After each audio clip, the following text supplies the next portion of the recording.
तो students, last class में मैंने आपको ये नोटिंग करवा के दी थी, रिसिप्ट एंड पेमेंट अकाउंट से रिलेटेड कुछ बातें हमने यहाँ पे नोट की थी, और ऐसे ही हमने इनकम एंड एक्सपेंडिचर अकाउंट से रिलेटेड कुछ बातें नोट की थी। तो ये जो बातें मैंने आपको लिखवाई थी, ये आपको अच्छे से रिटेन होनी चाहिए, अच्छे से आपको याद होनी चाहिए, समझ में आनी चाहिए। ठीक है, अगर आपको कोई भी बात इसमें से याद नहीं है तो दिक्कत हो सकती है, तो इसलिए इसको रिवाइज करके टिप्स पे रखना। ठीक है, टिप्स पे होनी चाहिए सारी बातें आपके। अब मैंने आपको लास्ट क्लास में एक और चीज करवाई थी। क्या करवाया था मैंने? Fund based accounting. ये देखो भाई, मैंने यहाँ पे नोटिंग करके आपके लिए बढ़िया तरीके से सारी बातों को लिख के 6 पॉइंट्स में कवर कर दिया। ठीक है, कुछ कुछ पॉइंट्स यहाँ पे जो हैं वो मैंने लास्ट क्लास में डिस्कस नहीं किए हुए हैं, तो आज डिस्कस करूंगा मैं। ठीक है, तो ये हमारी फंड बेस्ड अकाउंटिंग से रिलेटेड मैंने पॉइंट वाइज नोटिंग कर दिए। मेन बातें यहाँ पे मैंने सारी उठा के लिख दी हैं, तो एक्स्ट्रा कुछ पढ़ने की जरूरत नहीं है, बस इसको पढ़ लेना, कुछ भी नहीं पढ़ना। ठीक है, इनकम एंड एक्सपेंडिचर अकाउंट और रिसिप्ट एंड पेमेंट अकाउंट से रिलेटेड भी मैंने नोट्स बनवा के जो दिए हैं, बस वही पढ़ने, एक्स्ट्रा कुछ पढ़ने की आवश्यकता है ही नहीं। ठीक है ना, तो ऐसे ही यहाँ पे भी आपको फंड बेस्ड अकाउंटिंग के बारे में जो जो बातें मैंने यहाँ पे लिखी हैं, आपको बस यही पढ़ना है, कुछ भी एक्स्ट्रा पढ़ने की जरूरत नहीं है। ठीक है, तो भाई एक एक करके सारे पॉइंट्स यहाँ पे मैं आपके साथ डिस्कस करता हूँ। भाई देखते हैं सामने आपको यहाँ पे फर्स्ट पॉइंट देखते हैं। पहले फर्स्ट पॉइंट क्या है भाई? तो फर्स्ट पॉइंट में मैंने आपको यहाँ पे फंड का मतलब बताया। देखो जनरली क्या होता है, फंड का मतलब क्या होता है? फंड का मतलब पैसा, मतलब पैसे का सोर्स। ठीक है, पैसा कहाँ से आ रहा है उसको बोलते हैं फंड। तो पैसा जो हमारे पास आ रहा है वो हमारे लिए फंड ही होता है। सिंपल सीधी सी बात है, फंड माने पैसा। फंड माने जो पैसा हमारे पास आया, चाहे वो डोनेशंस के थ्रू आया, चाहे वो चैरिटी के थ्रू आया, चाहे वो मेंबरशिप फीस के थ्रू आया, चाहे वो सब्सक्रिप्शन के थ्रू आया, कहीं से भी आया, जो भी पैसा हमारे पास आ रहा है वो हमारे लिए फंडिंग है, वो हमारा फंड है। सिंपल सी बात है। बट यहां पे जब हम फंड बेस्ड अकाउंटिंग पढ़ते हैं तो कौन से वाले फंड की बात चल रही है? तो भाई यहां पे स्पेसिफिक फंड की बात चल रही है। किसकी बात चल रही है? ऐसा फंड जो कि किसी स्पेसिफिक पर्पस के लिए हमें दिया गया है, जो कि किसी स्पेसिफिक पर्पस के लिए हमें दिया गया है। तो यही बात मैंने यहां पे लिखी है, here fund means amount received और set aside for a specific purpose by NPO. तो एक एनपीओ के द्वारा जो स्पेसिफिक पर्पस के लिए पैसा सेट असाइड किया गया है, या फिर उसको जो फंड रिसीव हुआ है एक स्पेसिफिक पर्पस के लिए, उस पैसे को हम यहाँ पे फंड बोल के चलेंगे। यहाँ पे फंड का मतलब ये है, फंड बेस्ड अकाउंटिंग वाले टॉपिक के अंदर। वैसे फंड के अंदर जनरल फंड भी आता है, जिसको हम अनरिस्ट्रिक्टेड फंड बोलते हैं, या फिर उसको हम जो है कैपिटल फंड भी बोलते हैं। तो उसकी यहाँ पे कोई बात फंड बेस्ड अकाउंटिंग में हम लोग नहीं करेंगे। तो फर्स्ट पॉइंट में हमने फंड का मतलब समझा कि यहाँ पे कौन से फंड की बात चल रही है, तो यहाँ पे स्पेसिफिक फंड की बात चल रही है। भाई नेक्स्ट पॉइंट की तरफ बढ़ते हैं। तो नेक्स्ट पॉइंट में हमें यहां पे क्या लिखा हुआ है भाई? नेक्स्ट पॉइंट में हमने यहां पे लिखा है कि amount of fund and income earned on that fund, for example interest. ठीक है, ब्रैकेट में मैंने इंटरेस्ट लिखा हुआ है, can be used only for the purpose of which fund is received. तो भाई समझो ध्यान से, यही बात मैंने लास्ट क्लास में समझाई थी। मैंने बताया था कि अगर किसी व्यक्ति ने हमें स्पेसिफिक फंड दिया है और वो स्पेसिफिक फंड हमने कहीं पे इन्वेस्ट कर दिया और उस पर हमें ब्याज मिला, इंटरेस्ट रिसीव हुआ, तो वो जो इंटरेस्ट हमें रिसीव हुआ वो भी हम उसी स्पेसिफिक पर्पस के लिए यूज करेंगे जिस स्पेसिफिक पर्पस के लिए हमें जो फंड था वो मिला था। ठीक है, तो यही बात यहाँ पे लिखी है कि amount of fund and income earned on that fund can be used only for the purpose for which the fund is received. जिस पर्पस के लिए हमें फंड रिसीव हुआ है उसी पर्पस के लिए फंड का अमाउंट भी यूज होगा, और फंड पे जो हमें इनकम रिसीव हो रही है उसका अमाउंट भी उसी पर्पस के लिए यूज किया जाएगा। तो सेकंड पॉइंट भी आपको समझ में आ गया होगा। तो पॉइंट वाइज चीजें लिखने से क्या होता है, एकदम क्लियर हो जाता है। ठीक है, कि भाई ये चीजें हैं, ये कुछ पॉइंट्स है, ये माइंड में रखने हैं हमको। तो 6 पॉइंट यहाँ पे मैंने लिखे, 6 के 6 पॉइंट अगर आपको दिमाग में रहेंगे तो कुछ एक्स्ट्रा पढ़ने की जरूरत ही नहीं है। ठीक है ना, आगे देखो भाई, आगे यहाँ पे मैंने लिखा है कि भाई amount received for specific fund is credited to specific fund account and shown at the liability side of the balance sheet. ये भी मैंने लास्ट क्लास में डिस्कस किया था। स्पेसिफिक फंड के लिए जो पैसा हमें मिलता है उसका ट्रीटमेंट क्या होता है, उसका अकाउंटिंग ट्रीटमेंट क्या होता है। तो भाई उसको हम इनकम एंड एक्सपेंडिचर अकाउंट में कहीं पे भी रिकॉर्ड नहीं करते हैं। मैंने बताया था उसके लिए स्पेसिफिक फंड अकाउंट अलग से ओपन किया जाता है, अलग से स्पेसिफिक फंड अकाउंट में वो पैसा क्रेडिट किया जाता है, और लाइबिलिटी साइड पे शो किया जाता है ये पैसा। क्लियर है यहां तक की बात? आगे देखते हैं भाई फोर्थ पॉइंट में क्या लिखा है, incomes related to specific fund. ये एक नई बात है, ये लास्ट क्लास में हमने डिस्कस नहीं की थी। Income related to specific fund are credited to specific fund account. भाई स्पेसिफिक फंड से रिलेटेड कोई भी इनकम अगर हमें होती है तो हमें उसको स्पेसिफिक फंड में ही जोड़ देना है।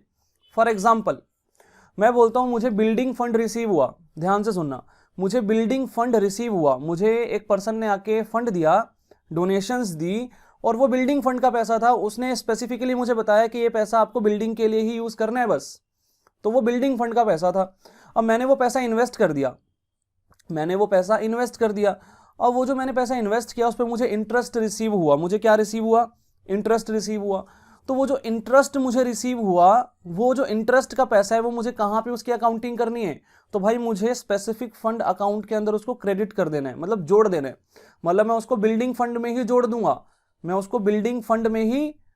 दूंगा, अब ये बात इनडायरेक्टली हमने ऊपर पढ़ी तो है, सेकंड पॉइंट में ही पढ़ी है। देखो जो फंड का अमाउंट है और जो इनकम का अमाउंट है वो स्पेसिफिक पर्पस के लिए ही यूज किया जाएगा। इसका मतलब जो इनकम हमें मिलती है स्पेसिफिक फंड के ऊपर, वो स्पेसिफिक फंड का ही पार्ट मान ली जाएगी कि नहीं मान ली जाएगी? हाँ भाई, वो उस स्पेसिफिक फंड का ही पार्ट मान ली जाएगी। इसका मतलब उसको स्पेसिफिक फंड में ही ऐड कर दिया जाएगा, जोड़ दिया जाएगा, क्रेडिट कर दिया जाएगा। तो यही बात यहां पे लिखी हुई है, देख लो दोबारा से फोर्थ पॉइंट में, incomes related to specific fund are credited to specific fund account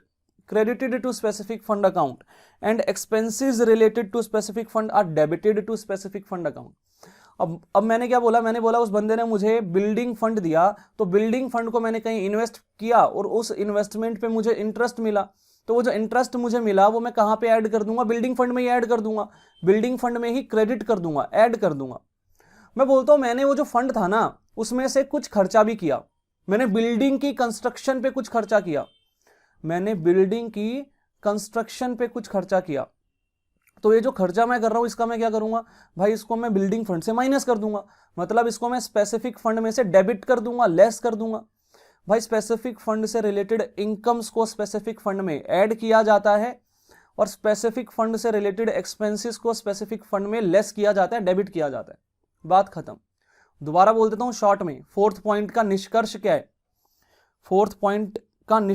है, समरी क्या है? तो फोर्थ पॉइंट की समरी ये है कि स्पेसिफिक फंड से रिलेटेड अगर कोई इनकम हमें रिसीव होती है तो उसको स्पेसिफिक फंड में क्रेडिट कर दिया जाएगा, जोड़ दिया जाएगा।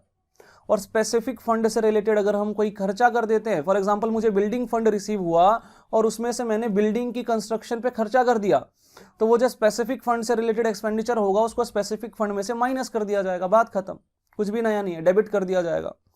तो पढ़ लेते हैं एक बार दोबारा, incomes related to specific fund are credited to specific fund account and expenses related to specific fund are debited to specific fund account. ठीक है, एकदम सिंपल सी बात है। फिफ्थ पॉइंट में क्या है भाई, ये भी देख लेते हैं, क्रेडिट बैलेंस माने प्लस का बैलेंस। क्रेडिट बैलेंस अभी देखेंगे क्या होता है। किसी भी खाते में क्रेडिट बैलेंस कहां पे शो होता है ये आपको ऑलरेडी पता है, ये मैं प्रैक्टिकली करके दोबारा समझा भी दूंगा एक बार, ठीक है। अब जिन जिन बच्चों का मतलब माइंड चलता है ना उनको तो पता होगा क्रेडिट बैलेंस क्या होता है, ठीक है। खाते में क्रेडिट बैलेंस कहां पे शो होता है, नहीं भी पता तो अभी प्रैक्टिकली क्वेश्चंस करेंगे और सब समझ में आएगा। तो credit balance in specific fund account is shown at liability side of the balance sheet. बस यहीं तक की बात अभी पढ़ते हैं। अगर स्पेसिफिक फंड अकाउंट में हमारा क्रेडिट बैलेंस बचता है तो वो जो क्रेडिट बैलेंस है वो लायबिलिटी साइड पे शो किया जाएगा। क्रेडिट बैलेंस का मतलब जो बैलेंसिंग फिगर है वो डेबिट साइड पे निकलेगी, उसको बोलते हैं क्रेडिट बैलेंस, आपको पता है ये, ठीक है ना। तो क्रेडिट बैलेंस अगर बचता है स्पेसिफिक फंड अकाउंट के अंदर तो उसको लायबिलिटी साइड पे शो किया जाएगा बैलेंस शीट के अंदर। आगे लिखा है while debit balance in specific fund account shall be transfer to debit side of income and expenditure account. अच्छा, अब यहां पे एक और बात हमने इंपॉर्टेंट पढ़ ली है, क्या कि जो स्पेसिफिक फंड अकाउंट का डेबिट बैलेंस होगा उसको कहां शो करना है, तो भाई उसको इनकम एंड एक्सपेंडिचर अकाउंट के अंदर डेबिट साइड पे लिखना है। डेबिट साइड का मतलब होता है expenditure side, income and expenditure account एक नॉमिनल नेचर का खाता है, डेबिट साइड पे एक्सपेंडिचर आते हैं, क्रेडिट साइड पे इनकम्स आती हैं, पढ़ाया था मैंने लास्ट क्लास में, नॉमिनल नेचर का अकाउंट है ये, डेबिट साइड पे एक्सपेंडिचर आते हैं।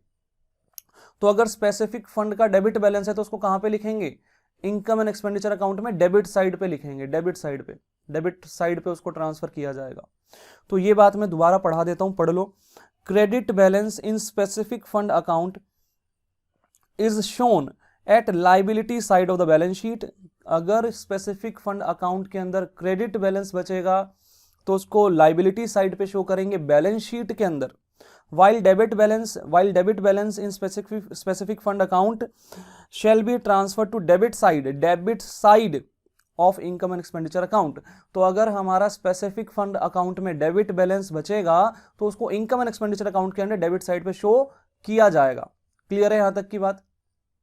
लास्ट पॉइंट क्या है उसको भी देख लेते हैं। अब ये पॉइंट्स है ना, मैं जस्ट डिस्कस कर रहा हूं, इसको प्रैक्टिकली अभी क्वेश्चंस करेंगे हम, ठीक है? तो ये मत सोचना कि ये तो बस रीड हो रहा है, रीड कर रहे हैं हम लोग, ठीक है? इसको डिस्कस करेंगे भाई, इसको प्रैक्टिकली करेंगे, समझ में सब आएगा, दिक्कत नहीं है, कोई ज्यादा उत्सुक नहीं होना यहाँ पे, ठीक है? थोड़ा भावनाओं को संजो के रखना है, अभी करेंगे, ठीक है? इसको अभी सॉल्व करेंगे, हम सॉल्व करेंगे, समझेंगे, और मैं दोबारा यहाँ पे आके आपको पॉइंट समझाऊंगा, ठीक है? जब प्रैक्टिकली चीजों को करेंगे तो अगर कोई पॉइंट वहां पे अप्लाई होगा तो मैं यहाँ पे आपको आके जो है थ्योरी में भी समझाऊंगा कि देखो ये वाला पॉइंट हमने अप्लाई किया यहाँ पे। तो बात को समझो भाई। लास्ट पॉइंट क्या है? If an asset is created out of specific fund, amount incurred on the asset is transferred to capital fund या फिर जनरल फंड भी बोलते हैं हम उसको। Asset created for same amount is shown at the asset side। अब सुनो ये क्या है, मान लो मुझे बिल्डिंग फंड रिसीव हुआ, तो भाई मैंने अभी एक बात बताई थी कि अगर मैं स्पेसिफिक फंड से रिलेटेड एक्सपेंसेस करता हूं तो वो स्पेसिफिक फंड में से माइनस हो जाते हैं, ये बात मैंने आपको बताई थी। तो इसका मतलब बिल्डिंग फंड अगर मुझे रिसीव हुआ और मैंने उसमें से कुछ खर्चा कर दिया बिल्डिंग बनाने पे, बिल्डिंग की कंस्ट्रक्शन पे, तो बिल्डिंग फंड में से वो वाला अमाउंट लेस हो जाएगा जितना भी मैंने खर्चा किया बिल्डिंग बनाने पे। लेकिन वो अमाउंट जो मैंने बिल्डिंग फंड में से लेस किया ना, वो कैपिटल फंड में ऐड कर दिया जाएगा। मतलब वही अमाउंट जो मैं बिल्डिंग फंड में से माइनस करूंगा, जितना मैंने एक्सपेंस किया बिल्डिंग की कंस्ट्रक्शन पे, वो बिल्डिंग फंड में से तो लेस हो जाएगा, लेकिन वो कहां पे ऐड हो जाएगा, कैपिटल फंड में ऐड हो जाएगा। मतलब वहां पे वो ट्रांसफर हो जाएगा, बिल्डिंग फंड से वो पैसा निकाल के कहां पे जोड़ देंगे, कैपिटल फंड में जोड़ देंगे। यही बात यहां पे लिखी है, पढ़ाता हूं दोबारा, देखो। If an asset is created out of specific fund, specific fund में से अगर हमने कोई एसेट क्रिएट किया है, फॉर एग्जांपल मुझे बिल्डिंग फंड रिसीव हुआ और उसमें से मैंने बिल्डिंग क्रिएट की, बिल्डिंग बनाने पे खर्चा किया, तो if an asset is created out of specific fund, amount incurred, मतलब अमाउंट इंकर्ड का मतलब जितना मैंने खर्चा किया, इंकर्ड का मतलब एक्सपेंस जितना मैंने किया, तो amount incurred on the asset, मतलब जितना एसेट पे मैंने अमाउंट खर्च किया, is transfer to capital fund, उसको कैपिटल फंड में ट्रांसफर कर दिया जाएगा। मतलब स्पेसिफिक फंड में से माइनस करके कैपिटल फंड में ऐड कर दिया जाएगा, बात खत्म, सिंपल। मतलब वही बात जो पहले पड़ी थी ना कि स्पेसिफिक फंड से रिलेटेड एक्सपेंसेस को स्पेसिफिक फंड में से माइनस करना है, वही बात यहां पे थोड़ा और डिटेल में पड़ी। बट एक बात ध्यान रखना कि ये जो बात मैं पढ़ा रहा हूं कि हमने स्पेसिफिक फंड में जो खर्चा किया उससे हमने एसेट क्रिएट किया, तो यहां पे एक बात समझना कि ये जो खर्चा हम कर रहे हैं जिससे एसेट क्रिएट होगा, ये कैपिटल नेचर का है कि नहीं है। सुनो ध्यान से, स्पेसिफिक फंड में से पैसा निकाल के जो मैं खर्चा कर रहा हूं ना, वो दो तरीके का हो सकता है। मैं बोलता हूं मेरे को बिल्डिंग फंड रिसीव हुआ और मैंने बिल्डिंग फंड में से कुछ एक्सपेंसेस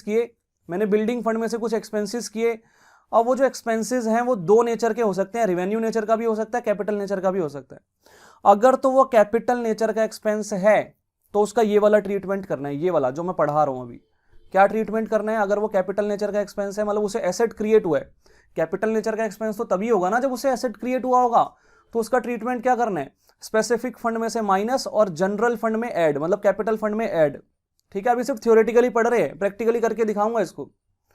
लेकिन अगर वो रिवेन्यू नेचर का खर्चा होगा तो फिर वो जो पहले बात पढ़ी थी ना हमने, पहले कहां पे पढ़ी थी, यहां पे फोर्थ पॉइंट में जो बात पड़ी थी कि भाई expenses related to specific fund are debited to specific fund, तो फिर वो वाली बात अप्लाई होगी। स्पेसिफिक फंड से रिलेटेड जो भी खर्चा है वो स्पेसिफिक फंड में माइनस किया जाएगा। ठीक है, तो मतलब वो रेवेन्यू नेचर का एक्सपेंडिचर होगा, ठीक है। तो रेवेन्यू नेचर के एक्सपेंसेस अगर हम करते हैं स्पेसिफिक फंड में से, तो उसको स्पेसिफिक फंड में माइनस तो करना है, लेकिन जनरल फंड में ऐड नहीं करना, कैपिटल फंड में ऐड नहीं करना, ठीक है। लेकिन अगर मैं कैपिटल नेचर का एक्सपेंस करता हूं, मतलब मैंने एसेट क्रिएट कर दिया स्पेसिफिक फंड में से पैसा निकाल के, तो वो कैपिटल फंड में माइनस भी होगा, लेकिन साथ ही सॉरी वो स्पेसिफिक फंड में माइनस भी होगा, हाँ, लेकिन साथ साथ वो कैपिटल फंड में ऐड भी होगा, ठीक है। तो दो तरह के खर्चे हो सकते हैं स्पेसिफिक फंड में से, रेवेन्यू नेचर का और कैपिटल नेचर का। अगर रेवेन्यू नेचर का खर्चा है तो स्पेसिफिक फंड में से माइनस करना है, लेकिन कैपिटल फंड में ऐड नहीं करना। लेकिन अगर कैपिटल नेचर का खर्चा है, मतलब कोई एसेट क्रिएट किया हमने खर्चा करके, तो फिर कैपिटल स्पेसिफिक फंड में से माइनस करना है और कैपिटल फंड में ऐड भी करना है। आगे और भी बात यहां पे लिखी है, आगे और क्या बात लिखी है कि वो जो एसेट हमने क्रिएट किया उसको हमें एसेट साइड पे शो करना है। देखो ध्यान से, लास्ट लाइन यही लिखी हुई है, asset created for same amount is shown at the asset side. ये सब चीजें प्रैक्टिकली भी करके समझाऊंगा, अभी सिर्फ मैं गो थ्रू कर रहा हूं, ठीक है, अभी सिर्फ मैं गो थ्रू कर रहा हूं, ठीक है ना। तो ये सारी की सारी बातें हम लोग प्रैक्टिकली भी करने वाले हैं, तो डरने वाली कोई बात नहीं है, ठीक है। तो अभी जस्ट मैंने इसको गो थ्रू किया है, और इसके अलावा कुछ भी एक्स्ट्रा पढ़ने की जरूरत नहीं है। ये जो थ्योरी मैंने यहाँ पे लिखी है टू द पॉइंट, बढ़िया तरीके से एकदम, और इसके अलावा कुछ भी आपको एक्स्ट्रा नहीं पढ़ना, ठीक है। ये आप नोट इसको अच्छे से कर लेना, नहीं तो आपको दिक्कत हो सकती है, ठीक है। टू द पॉइंट एकदम बढ़िया बातें लिखी है, यहाँ पे कोई दिक्कत वाली बात बिल्कुल भी नहीं है, ठीक है, बिल्कुल भी दिक्कत वाली बात नहीं है इसमें। चलो जी अब आते हैं भाई बुक पे, और बुक के अंदर हमने ये सारी थियोरेटिकल बातें पढ़ी थी। हालांकि अब इन थियोरेटिकल बातों को बुक से पढ़ने की बिल्कुल भी जरूरत नहीं है। क्यों नहीं है? क्योंकि यहाँ पे अब हमको नोटिंग मैंने जो है करा के दे दिया आप लोगों को, ठीक है। हाँ, लेकिन ये वाली जो बातें थी ना, रिस्ट्रिक्टेड फंड और अनरिस्ट्रिक्टेड फंड जो है, दो प्रकार का फंड होता है। तो ये टाइप्स ऑफ फंड जो है ना, कैटेगरीज ऑफ फंड, ये आपको बुक से ये जो है ये पढ़ना है आपको, ठीक है। जो कैटेगरीज ऑफ फंड है ये तो पढ़ना ही पड़ेगा ना आपको बुक से। आपको ये वाला टॉपिक नहीं पढ़ना, फंड बेस्ड अकाउंटिंग वाला जो ये पूरा पेज है, ये पूरा पेज नहीं पढ़ना आपको। साथ ही जो सबसे ऊपर ये बात दी हुई है ना, ये वाली इसको भी नहीं पढ़ना आपको, बुक से नहीं पढ़ना, ये बुक से नहीं पढ़ना, ठीक है। ये मैंने जो नोटिंग्स करा के दिए उसमें बहुत बढ़िया तरीके से मैंने लिख दिया सारी बातें, और प्रैक्टिकली अभी करेंगे हम, अभी क्वेश्चन कराऊंगा आपको तो उससे समझ में आ जाएगा। लेकिन आपको ये जो कैटेगरीज ऑफ फंड है ये मैंने पढ़ाई थी आपको लास्ट क्लास में, ये आपको यहां से पढ़नी है। आपको ये याद होने चाहिए कि भाई इस टाइप के फंड्स होते हैं, अनरिस्ट्रिक्टेड फंड, रिस्ट्रिक्टेड फंड, और रिस्ट्रिक्टेड फंड जो है उसको क्या क्या बोलते हैं हम, अल्टरनेटिवली उसको मैं बोल सकता हूँ स्पेसिफिक फंड। रिस्ट्रिक्टेड फंड को ही स्पेसिफिक फंड बोलते हैं। तो ये स्पेसिफिक फंड के एग्जांपल्स हैं कुछ, गवर्नमेंट ग्रांट हो गया, एंडोमेंट फंड हो गया, annuity fund, loan fund, fixed asset fund और प्राइस फंड, ये सारे क्या है, स्पेसिफिक फंड के एग्जांपल है, ठीक है। तो नाम तो एटलीस्ट याद होने चाहिए। और अनरिस्ट्रिक्टेड फंड को ही कैपिटल फंड कहते हैं, जनरल फंड कहते हैं, कॉर्पस फंड भी कहते हैं, मैंने बताया था। तो ये सब चीजें आपको यहाँ पे याद होनी चाहिए। अब आ जाते हैं भाई अपने क्वेश्चन पे, ठीक है। अब हम थोड़ा प्रैक्टिकल ओरिएंटेड पढ़ेंगे, और जब हम प्रैक्टिकल ओरिएंटेड पढ़ेंगे तो जितनी भी हमने थ्योरी अब तक पढ़ी है वो अप्लाई होगी यहाँ पे, और वो थ्योरी भी अच्छे से अब समझ में आएगी हमको, ठीक है। थ्योरी भी अब समझ में आएगी ज्यादा अच्छे से, तो फोकस करना, सारी बातों पे फोकस करना, ठीक है। इलिस्ट्रेशन नंबर 5 हम लोग यहाँ पे सॉल्व करेंगे। इलिस्ट्रेशन नंबर 5, तो एक एक करके यहाँ पे काफी सारे पॉइंट्स हमें दिए गए हैं, इनको हमें डिस्कस करना है। तो भाई पूरा फोकस रखना। यहाँ पे मैंने क्वेश्चन आपके सामने ओपन किया हुआ है, आप अपनी बुक में भी देख सकते हैं साथ साथ, ठीक है। तो देखो भाई ध्यान से, how are the following items shown in the financial statements of not for profit organisation. ये हमारा सवाल है। वो कह रहा है एनपीओ की किताबों में ये जो नीचे हमने चीजें दी है ये कैसे शो होंगी। अलग अलग केसेस दिए हुए हैं, ठीक है। तो आपको ये बताना पड़ेगा कि ये कैसे शो होंगी हमारे एनपीओ की बुक्स के अंदर। तो एक एक करके सारे केसेस को सॉल्व करेंगे, ज्यादा बर्डन नहीं लेना। सबसे पहले फर्स्ट केस की बात करते हैं। फर्स्ट केस पे आ जाते हैं भाई साहब, और यहां पे हमें क्या क्या दिया हुआ है जरा उसको नोटिस करते हैं। यहां पे हमें क्या क्या दिया है, सबसे पहले यहां पे हमें टूर्नामेंट फंड दिया हुआ है, कितना, 2 लाख रुपए। फिर टूर्नामेंट एक्सपेंसेस भी दिए हुए हैं, कितने, 60,000 रुपए।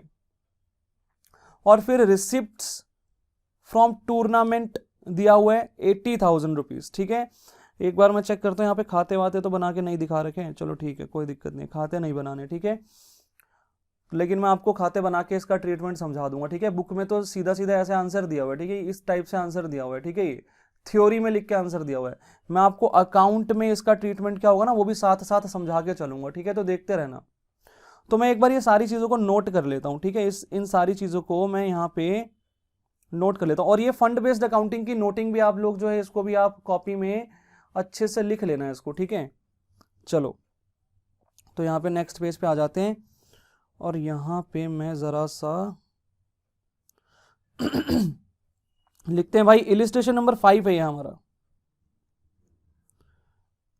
इलिस्ट्रेशन नंबर 5, ठीक है, illustration number 5।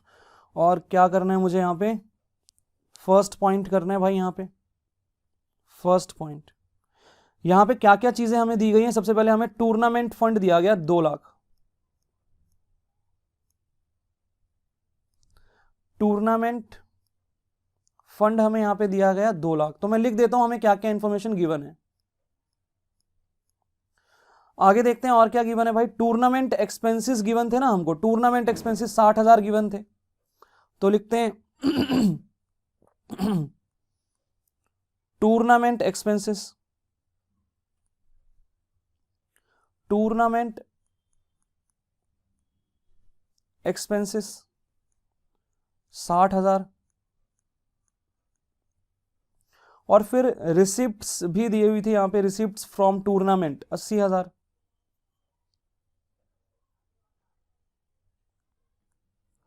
Receipts from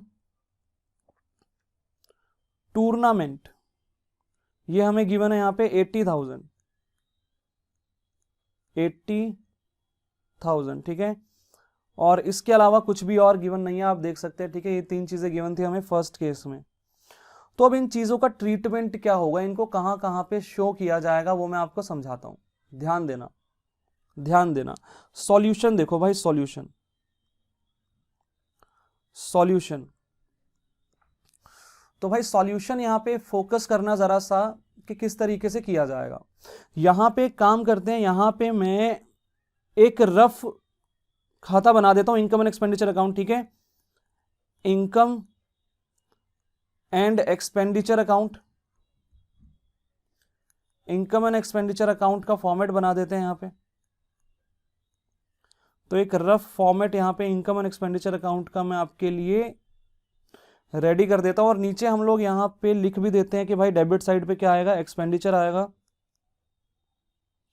expenditure, expenditure यहां पे आएंगे, यहां पे जो है इनका अमाउंट आ जाएगा,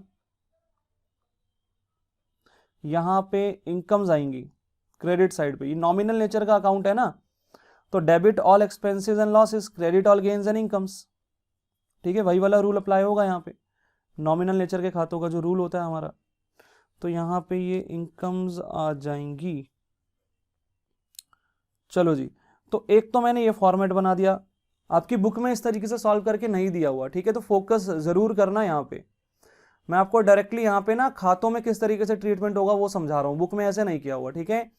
बुक में सीधा थ्योरेटिकली आंसर दिया हुआ है, हालांकि वो भी मैं आपको रीड करवा दूंगा बुक में कैसे आंसर दिया है। पहले हम थोड़ा इसको ज़्यादा अच्छे से डिटेल में समझ लेते हैं उसके बाद। तो इनकम एंड एक्सपेंडिचर अकाउंट का एक रफ फॉर्मेट यहाँ पे बनाया, और साथ ही साथ में यहाँ पे जो है बगल में यहीं पे बैलेंस शीट का भी फॉर्मेट बना देता हूँ।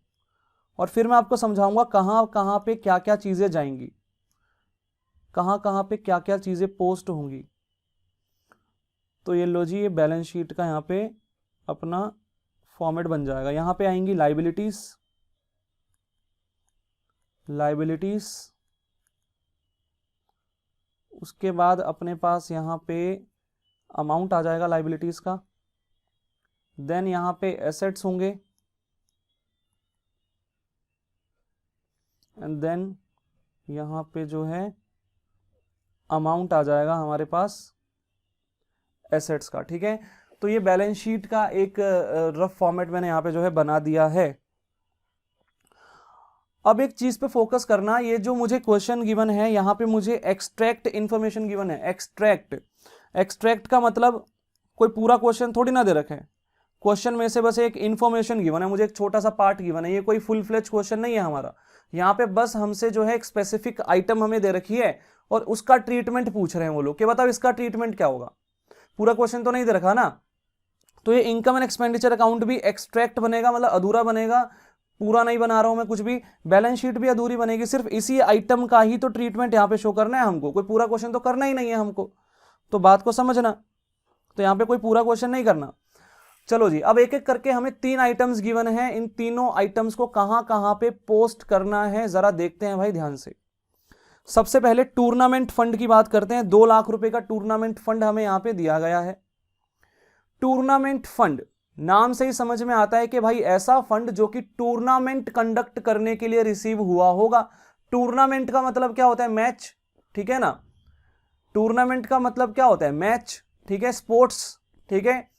तो यहां पे टूर्नामेंट फंड 2 लाख रुपए का जो हमें रिसीव हुआ वो टूर्नामेंट कंडक्ट करवाने के लिए हमें रिसीव हुआ होगा। तो ये एक स्पेसिफिक फंड हुआ कि नहीं हुआ? हाँ भाई, ये एक स्पेसिफिक फंड हुआ। इस पैसे को सिर्फ और सिर्फ टूर्नामेंट के लिए ही खर्च किया जा सकता है कि नहीं किया जा सकता? हाँ भाई, सिर्फ टूर्नामेंट के लिए खर्च किया जा सकता है और कहीं पे भी इसका खर्चा नहीं होगा और कहीं पे भी इस पैसे को खर्च नहीं किया जा सकता। क्लियर है यहां तक की बात? कोई दिक्कत नहीं है यहां तक। अब भाई बात यहां पे ये आती है कि ये जो टूर्नामेंट फंड है ये कहां पे शो होगा? ये कहां पे शो होगा? तो भाई ये जो टूर्नामेंट फंड है ये एक स्पेसिफिक फंड है, ये एक स्पेसिफिक फंड है और स्पेसिफिक फंड के लिए स्पेसिफिक फंड अकाउंट बनाया जाता है। स्पेसिफिक फंड के लिए स्पेसिफिक फंड अकाउंट बनाया जाता है, मैंने पढ़ाया था, मैं पढ़ा देता हूं एक बार दोबारा, मैंने यहां पे लिखा भी हुआ है। ये लो जी, ये लो,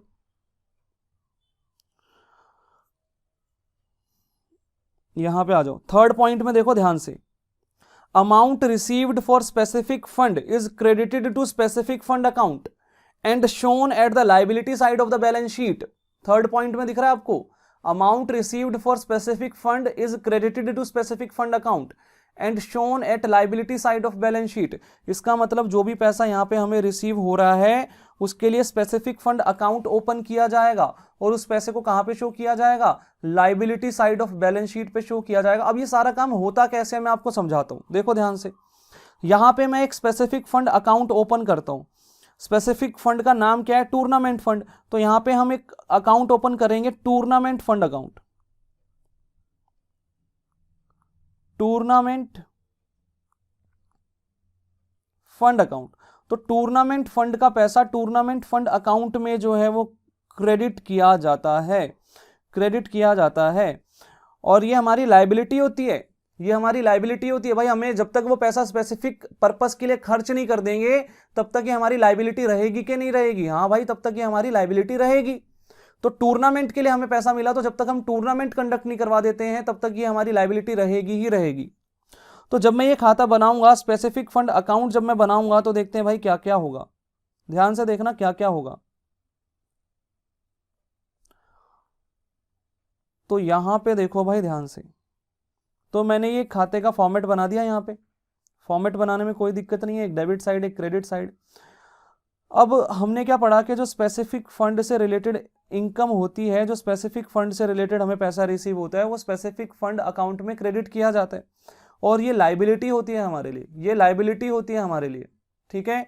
अब यहाँ पे क्वेश्चन में इंफॉर्मेशन दी हुई है कि हमारे पास स्पेसिफिक फंड में ऑलरेडी पैसा पड़ा है 2 लाख।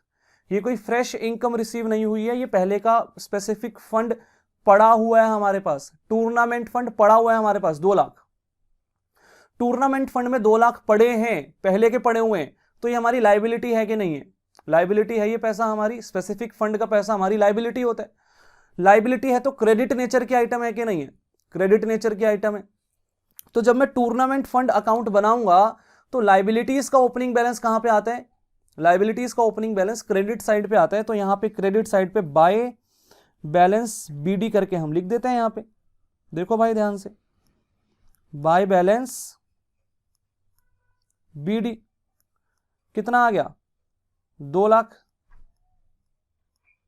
तो 2 लाख रुपए का जो ओपनिंग बैलेंस था ना टूर्नामेंट फंड का, वो इस तरीके से यहां पे शो होगा। हमारी लायबिलिटी है ये, हमारी लायबिलिटी है ये। साथ ही साथ में लायबिलिटीज में साइड में भी शो कर देता हूं ना बैलेंस शीट के अंदर, टूर्नामेंट फंड।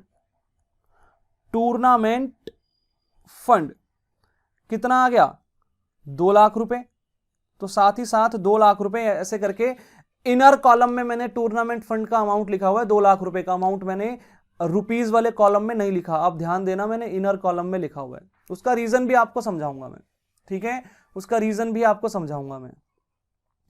आगे देखो, आगे देखो, तो भाई पहली इंफॉर्मेशन तो हमने लिख दी, 2 लाख रुपए की एंट्री तो हमने कर दी है। आगे हमें यहां पे टूर्नामेंट एक्सपेंसेस दिए हुए हैं 60,000 रुपए के।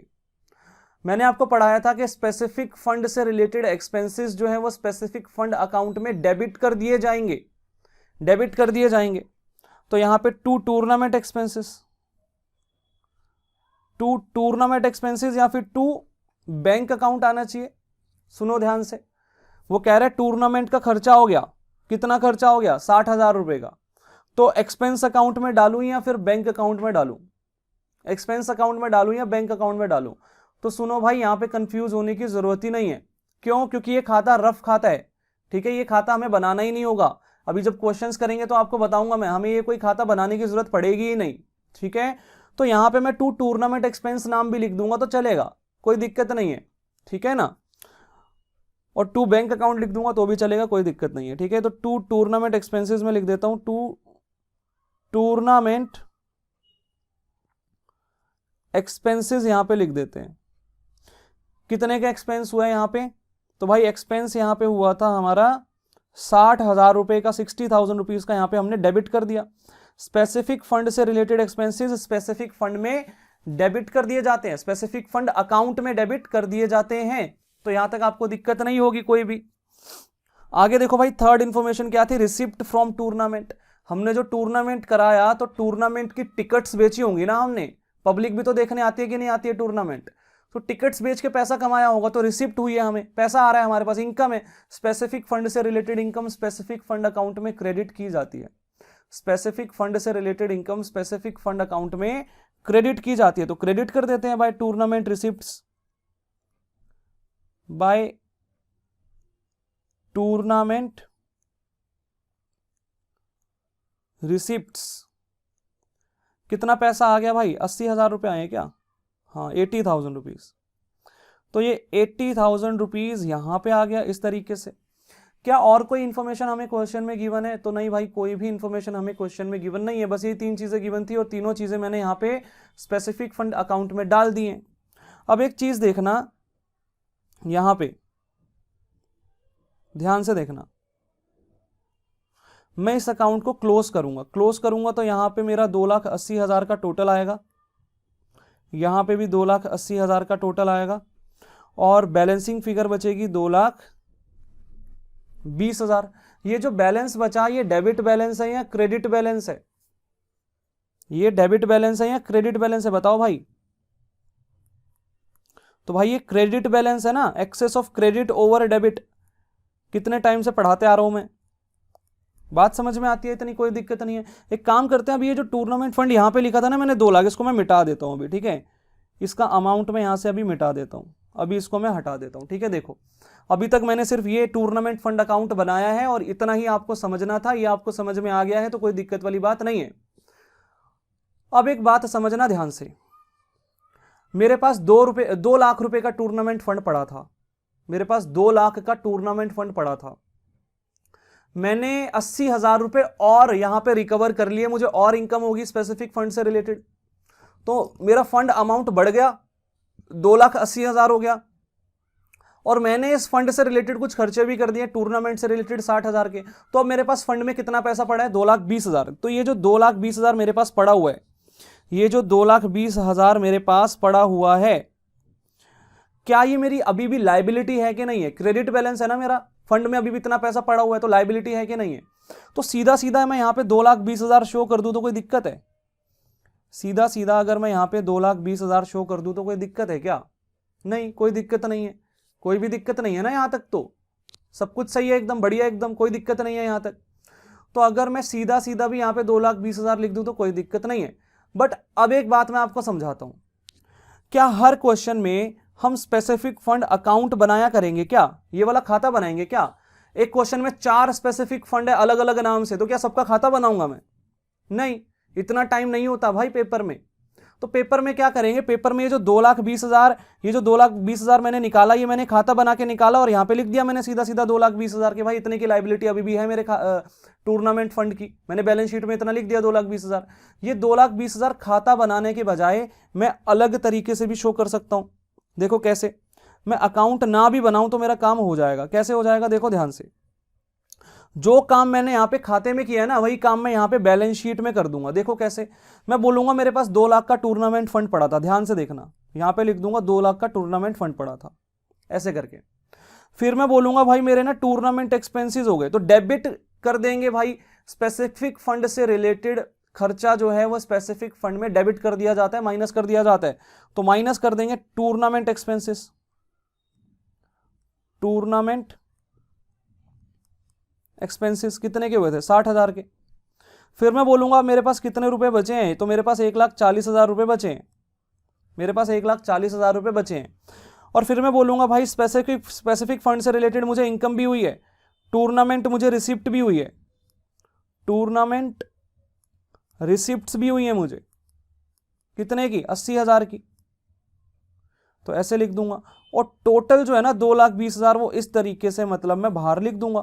मतलब खाता बनाने के बजाय, एक तो देखो ये काम है, मैं खाता बना के ऐसे शो कर सकता हूं, स्पेसिफिक फंड से रिलेटेड अकाउंट बना दो, स्पेसिफिक फंड का जो ओपनिंग बैलेंस है वो लाइबिलिटी है हमारी, तो वो बाय बैलेंस बीडी के नाम से आ गया। और स्पेसिफिक फंड से रिलेटेड इनकम स्पेसिफिक फंड में क्रेडिट होती है, स्पेसिफिक फंड से रिलेटेड एक्सपेंसेस स्पेसिफिक फंड में डेबिट होते हैं, और जो बैलेंसिंग फिगर बच जाती है वो हमारी लाइबिलिटी है, तो वो 2,20,000 सीधा शो कर दो लाइबिलिटी साइड में। लेकिन इसमें दिक्कत क्या है कि हमें खाता बनाना पड़ेगा, टाइम वेस्ट होगा, तो इसीलिए ये काम हम नहीं करेंगे आगे से हम ये काम नहीं करेंगे। बात समझ में आती है, बात समझ में आती है। वैसे तो ये काम करना चाहिए, मैं बैकग्राउंड बता रहा हूं पूरा कि ऐसे काम होता है, ठीक है ना, बट एग्जाम में नहीं करेंगे ऐसे, ठीक है, टाइम नहीं होता हमारे पास एग्जाम में इतना, तो हमें खाता नहीं बनाना। हम क्या करेंगे, इसकी जगह शॉर्टकट मारेंगे। ये रहा भाई अपना शॉर्टकट, ये लो, ये है अपना शॉर्टकट जो अभी सामने दिख रहा है आपको। हम क्या करेंगे भाई, 2 लाख का ओपनिंग बैलेंस था टूर्नामेंट फंड में, टूर्नामेंट फंड लाइबिलिटी है हमारी, स्पेसिफिक फंड लाइबिलिटी होता है, तो लाइबिलिटी साइड पे शो कर दिया। अगली बात, उसी में से हमने स्पेसिफिक फंड से रिलेटेड इनकम ऐड कर दी और स्पेसिफिक फंड से रिलेटेड एक्सपेंस लेस कर दिए, और जो बैलेंस बचा वो लाइबिलिटी साइड पे आ गया हमारा 2,20,000। तो मतलब हमें ये काम करना है, बात खत्म, ठीक है। मैं आपको बुक में दिखाता हूं, देखो बुक में कैसे किया हुआ है। बुक में देखो उन्होंने कैसे लिखा है, उन्होंने भी वैसे ऐसे ही लिख के दिखा रखा है, there is a specific tournament fund. वो कह रहा है there is a specific tournament fund, ये एक स्पेसिफिक फंड है। The accounting treatment is as under, वो कह रहा है इसका अकाउंटिंग ट्रीटमेंट ऐसे होना चाहिए, कैसे होना चाहिए, लाइबिलिटी साइड पे टूर्नामेंट फंड लिखेंगे 2 लाख रुपए, उसमें ऐड कर देंगे रिसिप्ट फ्रॉम टूर्नामेंट फंड 80,000, तो 2,80,000 हो गए, और लेस कर देंगे टूर्नामेंट एक्सपेंसेस 60,000, तो 2,20,000 रुपए बच गए। अब ये 2,20,000 रुपए remain balance to remain in the liability side of the balance sheet, वगैरह 2,20,000 लाइबिलिटी साइड पे शो होते रहेंगे बैलेंस शीट के अंदर, लाइबिलिटी साइड पे शो होते रहेंगे बैलेंस शीट के अंदर, कोई दिक्कत वाली बात नहीं है। क्लियर है यहां तक की बात, क्लियर है भाई यहां तक की बात, कोई दिक्कत नहीं है इसमें, ठीक है। चलो बात यहां पे ये आती है कि क्या इनकम एंड एक्सपेंडिचर अकाउंट में कोई ट्रीटमेंट होना चाहिए था इसका, क्या इनकम एंड एक्सपेंडिचर अकाउंट में कोई ट्रीटमेंट होना चाहिए था इसका। तो भाई इनकम एंड एक्सपेंडिचर अकाउंट में तो सिर्फ रिवेन्यू एक्सपेंसेस और रिवेन्यू रिसिप्ट्स आती हैं, रिवेन्यू एक्सपेंसेस और रिवेन्यू रिसिप्ट्स आती हैं, जबकि ये जो खर्चा है ये तो कैपिटल नेचर का, और जो इनकम है वो भी कैपिटल नेचर की है। टूर्नामेंट एक्सपेंसेस जो हैं वो कैसे वाले एक्सपेंसेस हैं भाई, वो रिवेन्यू नेचर के एक्सपेंसेस हैं, कैपिटल नेचर के एक्सपेंसेस है, कैपिटल नेचर के, मैंने पढ़ा रखा है कैपिटल नेचर के एक्सपेंसेस वो एक्सपेंसेस होते हैं जिससे या तो कोई एसेट बढ़ जाए या लाइबिलिटी घट जाए। भाई जब मैंने टूर्नामेंट एक्सपेंस किया तो मेरे टूर्नामेंट फंड की जो लाइबिलिटी थी वो घट गई, बात समझ में आती है। मेरी 2 लाख रुपए की लाइबिलिटी थी टूर्नामेंट फंड की, मैंने जैसे 60,000 खर्च किए तो मेरी लाइबिलिटी कितनी रह गई, देखो 1,40,000 रह गई। तो इसका मतलब ये लाइबिलिटी घटा रहा है ये खर्चा, तो ये कैपिटल नेचर का खर्चा हुआ, और कैपिटल नेचर के खर्चे तो हम लिखते ही नहीं है यहाँ पे, कैपिटल नेचर के खर्चे तो हमें इनकम एंड एक्सपेंडिचर अकाउंट में लिखेंगे ही नहीं। ऐसे ही ये जो इनकम है, ये जो इनकम हो रही है टूर्नामेंट रिसिप्ट, ये भी हमारी कैपिटल नेचर की इनकम है। मैंने बताया था ऐसी इनकम्स जिनसे लाइबिलिटी बढ़े या एसेट घटे वो कैपिटल नेचर की होती हैं, और यहां पे लाइबिलिटी बढ़ रही है, मुझे टूर्नामेंट रिसिप्ट्स हुई तो मेरी फंड की लाइबिलिटी बढ़ी कि नहीं बढ़ी, टूर्नामेंट फंड की लाइबिलिटी बढ़ी कि नहीं बढ़ी, हाँ भाई लाइबिलिटी बढ़ गई, 2,20,000 हो गई अब, ठीक है। तो लाइबिलिटी को बढ़ा दिया इस इनकम ने, स्पेसिफिक फंड की लाइबिलिटी को बढ़ा दिया इस इनकम ने, तो ये भी कैपिटल नेचर की इनकम है, इसको यहां पे नहीं लिखेंगे क्योंकि यहां पे तो सिर्फ रेवेन्यू नेचर की आइटम्स आती हैं। तो आपको एकदम बढ़िया तरीके से सारी बातें पता होनी चाहिए कि कौन सी चीज कहां पे जाएगी, कहां पे नहीं जाएगी, और क्यों जाएगी क्यों नहीं जाएगी। अगर ये सारी बातें बढ़िया तरीके से दिमाग में हैं तो मुझे नहीं लगता कोई दिक्कत आएगी। ये था हमारा फर्स्ट पार्ट, मैं एक बार दोबारा डिस्कस कर लेता हूं। देखो भाई ध्यान से, हमें टूर्नामेंट फंड दिया गया था। टूर्नामेंट फंड नाम से ही पता चलता है ये एक स्पेसिफिक फंड है। स्पेसिफिक फंड कहां पे शो होगा, अब कोई खाता नहीं बनाएंगे अगली बार से ऐसा अकाउंट नहीं बनाना अब हमको, ठीक है। ये मैंने समझाने के लिए बताया था ना, थ्योरी में भी हमने पढ़ा था कि स्पेसिफिक फंड का जो अमाउंट है वो स्पेसिफिक फंड अकाउंट में क्रेडिट कर दिया जाता है। तो वो समझाने के लिए मैंने आपको माइंड में डालने के लिए खाता बना के दिखाया। हमें क्वेश्चंस के अंदर ये खाता नहीं बनाना, स्पेसिफिक फंड का अकाउंट नहीं बनाना। अल्टरनेटिवली हम क्या करते हैं, हम तो शॉर्टकट मारते हैं भाई। शॉर्टकट कैसे मारते हैं, लाइबिलिटी साइड पे सीधा लिख देंगे टूर्नामेंट फंड कितना है, ओपनिंग बैलेंस 2 लाख रुपए था, 2 लाख का ओपनिंग बैलेंस था। टूर्नामेंट फंड से रिलेटेड एक्सपेंस टूर्नामेंट फंड में लेस हो गए, टूर्नामेंट फंड से रिलेटेड इनकम टूर्नामेंट फंड में ऐड हो गई, और ये जो एक्सपेंस और इनकम थे ये कैपिटल नेचर के थे, ये इनकम एंड एक्सपेंडिचर अकाउंट में नहीं जाएंगे। बात खत्म, ठीक है ना, कोई दिक्कत नहीं है। अच्छा, एक बात ये भी बच्चों के मन में आ रही होगी कि भैया रिसिप्ट एंड पेमेंट अकाउंट का तो आप नाम ही नहीं ले रहे, उसका क्या होगा। तो भाई रिसिप्ट एंड पेमेंट अकाउंट आपसे क्वेश्चन में बनाने के लिए नहीं बोला जाएगा, ठीक है। उल्टा वो तो आपको क्वेश्चन में दिया जाएगा, वो क्वेश्चन का पार्ट होगा। रिसिप्ट एंड पेमेंट अकाउंट को देख के आपको इनकम एंड एक्सपेंडिचर अकाउंट और बैलेंस शीट बनानी होगी, ऐसे क्वेश्चन आएंगे आपको, ठीक है। तो इसीलिए आपको वहां पे तो सोचना ही नहीं है, ठीक है। वो क्वेश्चन में ही दे दिया जाता है आपको, वो क्वेश्चन में ही दे दिया जाएगा आपको। तो अभी धीरे धीरे करके सीखेंगे, ज्यादा दिमाग नहीं लगाना। तो ये फर्स्ट पॉइंट आपको समझ में आ गया होगा, यहां तक की बात आपको क्लियर हो गई होगी, मुझे लगता है, उम्मीद है मुझे, ठीक है। आगे बढ़ते हैं भाई सेकंड पॉइंट की तरफ। मैं अच्छा खासा टाइम लगा रहा हूं एक एक पॉइंट पे ताकि कोई दिक्कत ना आ जाए। सेकंड पॉइंट देखो भाई, यहां पे हमें बिलियार्ड मैच एक्सपेंस दिया गया है 25,000। अच्छा, ये बिलियार्ड क्या होता है, बिलियार्ड आपने वो देखा है, वो टेबल पे बॉल रखी होती है और ऐसे स्टिक होती है, वो खेलते, पोलो बोलते हैं शायद उसको, ठीक है। आई डोंट नो क्या बोलते हैं उसको, पोलो ही बोलते हैं ना। वो टेबल होता है एक ग्रीन कलर का ऐसे बड़ा सा, उस पे स्टिक के साथ बॉल्स को जो है होल्स में डालना होता है, ठीक है। ऐसा कोई गेम होता है, वो बिलियार्ड टेबल होता है वो, ठीक है। उसको बिलियार्ड टेबल बोलते हैं। और वो जो मैच खेलते हैं ना लोग, वो बिलियार्ड मैच होता है, ठीक है, उसको बिलियार्ड मैच बोलते हैं, ठीक है। तो वो कह रहा है बिलियार्ड मैच एक्सपेंस हो गया कितने का, 25,000 का। बिलियार्ड मैच एक्सपेंस हो गया कितने का, 25,000 का। बस यही इंफॉर्मेशन हमें गिवन है, और कोई इंफॉर्मेशन हमें गिवन नहीं है यहाँ पे। मुझे एक बात बताओ, इतनी ही इंफॉर्मेशन गिवन है, बिलियार्ड मैच का एक्सपेंस हो गया 25,000 का, मैच पे खर्चा हुआ है, मैच पे खर्चा हुआ है। इस मैच से रिलेटेड हमारे पास स्पेसिफिक फंड भी पड़ा होगा कि नहीं पड़ा होगा, अभी तक कोई इंफॉर्मेशन तो दी नहीं गई है, बट ऐसा मान लेते हैं कि हमारे पास बिलियार्ड मैच फंड पड़ा हुआ है, बिलियार्ड मैच फंड पड़ा हुआ है हमारे पास। तो इस खर्चे का क्या करेंगे, स्पेसिफिक फंड से रिलेटेड एक्सपेंस जो है वो स्पेसिफिक फंड में से लेस कर दिए जाते हैं। भाई मैच रिलेटेड एक्सपेंस है तो मैच से रिलेटेड यहां पे फंड भी पड़ा होगा हमारे पास, ठीक है। तो बिलियार्ड मैच एक्सपेंस जो है ये बिलियार्ड मैच फंड में से लेस कर दिया जाएगा। और ये कैसा एक्सपेंस है, ये कैपिटल नेचर का एक्सपेंस है, क्योंकि इससे हमारी लाइबिलिटी जो है वो लाइबिलिटी घट रही है, एकदम सही बोल रहा हूं, ठीक है। ये कैपिटल नेचर का एक्सपेंस है, इससे हमारी लाइबिलिटी घट रही है। अब यहाँ पे ना थोड़ा सा बच्चों के माइंड में ये आ रहा होगा कि भैया क्या जरूरी है कि इससे रिलेटेड फंड पड़ा ही होगा। तो हाँ भाई, हमेशा ही पड़ा होता है। यहाँ पे ना देखो, ये क्वेश्चन थोड़ा ऐसा बना के दे रखा है, ये अधूरा क्वेश्चन है। उसने मतलब आपको जो है एक एक्सट्रैक्ट इन्फॉर्मेशन दे दी है, अधूरी इन्फॉर्मेशन दे दी आपको, और वो आपसे चीजें पूछ रहा है यहाँ पे, ठीक है। लेकिन जो फुल फ्लेज क्वेश्चन आएगा वहां पे आपको बिलियार्ड मैच का फंड भी दिया जाएगा, हमेशा दिया जाता है, हमेशा, मैं बता रहा हूं आपको, दिया ही जाएगा। तो बिलियार्ड मैच एक्सपेंसेस जो है ये हमारा कैपिटल नेचर का एक्सपेंडिचर होता है, क्योंकि इससे रिलेटेड फंड पड़ा होता है हमारे पास, ठीक है, एनपीओ के पास।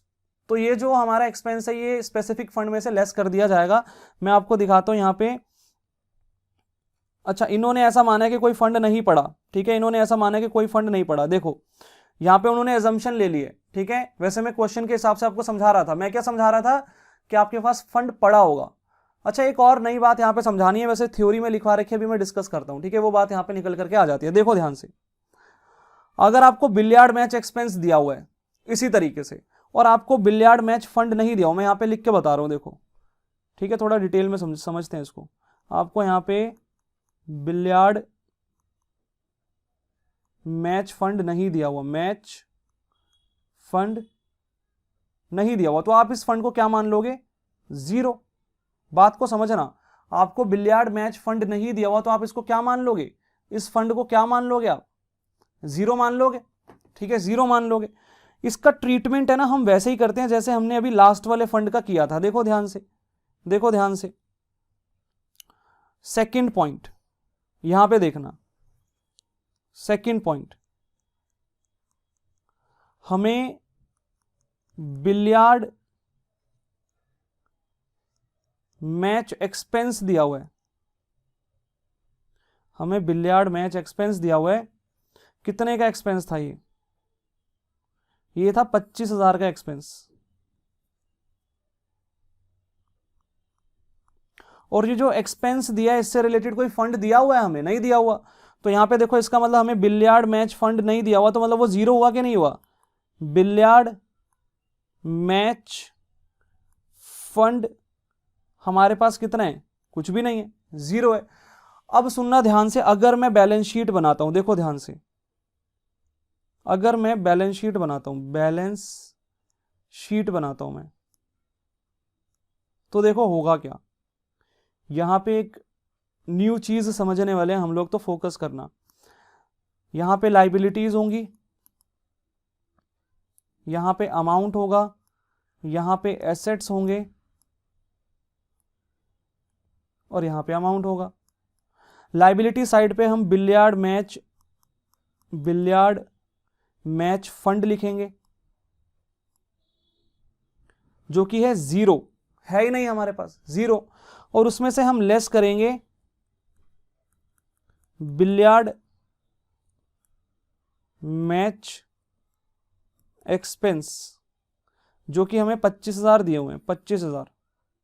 तो हमारे पास जो अमाउंट बचेगा वो कितना बचेगा? नेगेटिव 25,000 बचेगा कि नहीं बचेगा? नेगेटिव 25,000 बचेगा। अब एक बात सुनना ध्यान से, अगर हमें कोई एक्सपेंस दिया गया है, सुनना ध्यान से, अगर हमें कोई एक्सपेंस दिया गया है और उससे रिलेटेड फंड का अमाउंट इतना है कि उसमें से वो एक्सपेंस माइनस कर ही नहीं सकते, मतलब फंड जो है वो इनसफिशिएंट है। यहां पे देखो, यहां पे देखो, fund is insufficient, insufficient to absorb this expense. ठीक है, टू एब्जॉर्ब दिस एक्सपेंस, हमारे पास फंड इनसफिशिएंट है, खर्चा ज्यादा है। तो जितना खर्चा ज्यादा है ना, वो वाला खर्चा कहां चला जाएगा? वो वाला खर्चा चला जाएगा इनकम एंड एक्सपेंडिचर अकाउंट में, इनकम एंड एक्सपेंडिचर अकाउंट में। देखो मैं दोबारा समझाता हूं। मान लो कि मेरे पास बिलियार्ड मैच फंड पड़ा होता, लाइबिलिटी साइड पे मैं क्या लिखता? मैं मान लेता हूं कि 10,000 का फंड पड़ा है। देखो ऐसे मैं यहां पे लिखता billiard match fund, liability side पे बिलियार्ड मैच फंड पड़ा होता मान लो 10,000, और मुझे बिलियार्ड मैच एक्सपेंसेस दिए जाते 25,000, मान लो ऐसा दिया जाता। तो मेरे पास फंड तो 10,000 का पड़ा है, लेकिन खर्चा कितना हो गया? 25,000 हो गया। तो एक्सेस खर्चा कितना हो गया? 15,000। तो ये जो एक्सेस खर्चा है ये कहां चला जाएगा? ये इनकम एंड एक्सपेंडिचर अकाउंट में चला जाएगा। कहां चला जाएगा? इनकम एंड एक्सपेंडिचर अकाउंट में चला जाएगा। ये बात ध्यान से समझना। अगर ये बात समझ में आ गई है तो अब मैं दोबारा डिस्कस करता हूं भाई क्वेश्चन को। देखो मुझे बिलियार्ड मैच एक्सपेंसेस दिए गए थे, अब दिमाग लगाते हैं। मुझे बिलियार्ड मैच एक्सपेंसेस दिए गए थे, बस इतना ही दिया गया था। क्वेश्चन में कोई भी इससे रिलेटेड, इस एक्सपेंस से रिलेटेड फंड नहीं था। तो मुझे दिमाग लगा के ये सोचना, जब फंड है ही नहीं तो मतलब फंड जीरो पड़ा है, फंड जीरो पड़ा है। अगर मैं लाइबिलिटी साइड पे फंड का बैलेंस जीरो लिखता हूं और उसमें से एक्सपेंस लेस करता हूं तो मेरे पास तो नेगेटिव बैलेंस बचेगा।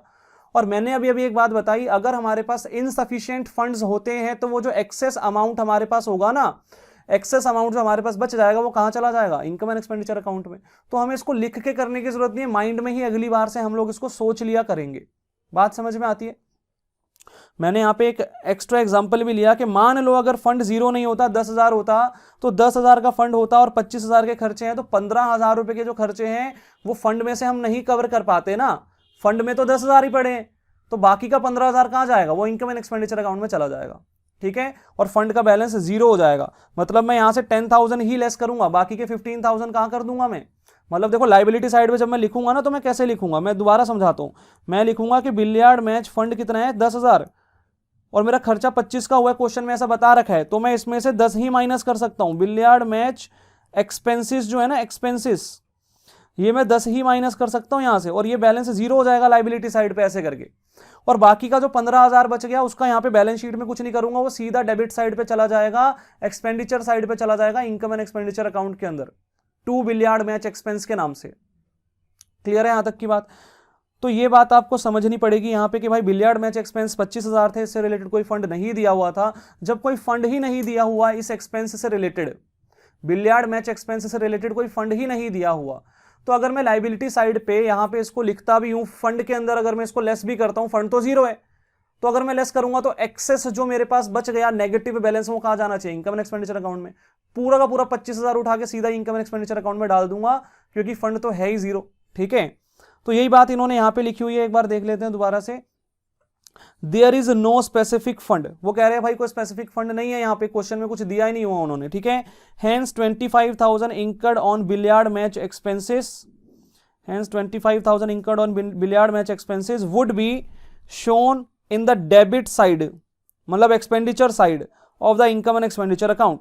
तो ऐसे करके उन्होंने देखो नीचे दिखा भी रखा है, an extract of income and expenditure account. ठीक है, इनकम एंड एक्सपेंडिचर अकाउंट का एक्सट्रैक्ट है, और एक्सपेंडिचर साइड पे 2 बिलियर्ड मैच एक्सपेंस 25,000 ऐसे करके शो करेंगे।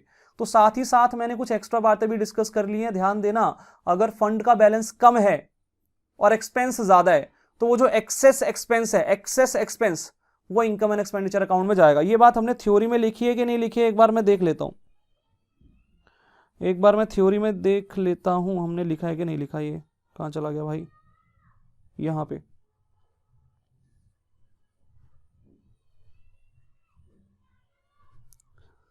हाँ लिखा हुआ है, देखो 5th पॉइंट में लिखा है, 5th पॉइंट में, इधर देखो ध्यान से, ये देखना, debit balance in specific fund account shall be transfer to debit side of the income and expenditure account. ठीक है, इस बात का यही मतलब है भाई। देखो जो नेगेटिव बैलेंस मेरे पास बच जाएगा ना फंड में, इधर देखो ध्यान से, मैं बोलता हूं मेरे पास 15,000 का ऐसे करके नेगेटिव बैलेंस बच जाता है फंड में, तो ये क्या है? डेबिट बैलेंस है ना फंड का, ये फंड का डेबिट बैलेंस है। तो debit balance in specific fund account shall be transfer to the debit side of income and expenditure account. ये बात हमने ऑलरेडी लिखी हुई है पहले, ठीक है, थ्योरी में। तो ये बात को समझना। आगे देखो भाई, आगे आगे यहां पे हमें बता रखा है कि भाई receipts from cinema show tickets 50,000, expenses on cinema show 15,000। अब दोबारा से यहां पे वही बात, यहां पे हमें कोई भी स्पेसिफिक फंड नहीं दे रखा, कोई भी स्पेसिफिक फंड नहीं दे रखा, तो ये जो रिसिप्ट्स हैं ये कहां पे चली जाएंगी? इनकम एंड एक्सपेंडिचर अकाउंट के अंदर रिसिप्ट साइड पे चली जाएंगी, इनकम साइड पे चली जाएंगी, क्रेडिट साइड पे चली जाएंगी मतलब। ठीक है, और जो एक्सपेंसेस हैं, एक्सपेंसेस ऑन सिनेमा शो, ये जो है ये कहां पे चले जाएंगे? एक्सपेंडिचर साइड पे चले जाएंगे, डेबिट साइड पे। मतलब अगर फंड पड़ा ही नहीं है, फंड पड़ा ही नहीं है हमारे पास, तो मतलब हमारे पास फंड है ही नहीं, और एक्सपेंसेस जो है वो ज्यादा है हमारे पास, तो सारे के सारे पैसे कहां चले जाएंगे हमारे?